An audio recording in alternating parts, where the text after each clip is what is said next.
Hello guys, मेरो चाहिँ यहाँ गाउँको घर भन्नु मात्रै होइन, यस्तो राम्रो छ है। मेरो घर होइन, यति राम्रो लाग्छ कि मलाई यहाँ आएर आनन्द बस्न पनि है। अन्त कति राम्रो छ यहाँ, झन् फुल जाने फुल यस्तो राम्रो राम्रो हो कि यहाँ।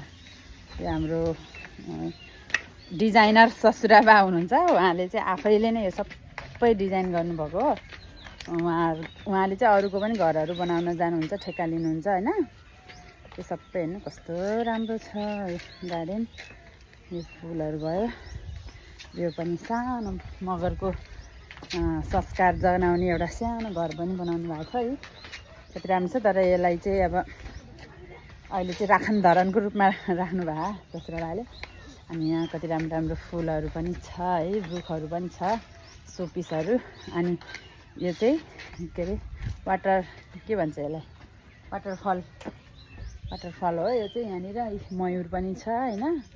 अनि यहाँ पानी पनि झर्छ, तर आज चाहिँ खै चलाउनु भएको छैन ससुराबाले यो सबै। अनि यहाँ अब तपाईँहरूलाई कङ्काली पिकनिक स्पटमा आउनुभयो भने चाहिँ यहाँ होमस्टेको पनि सुविधा छ है।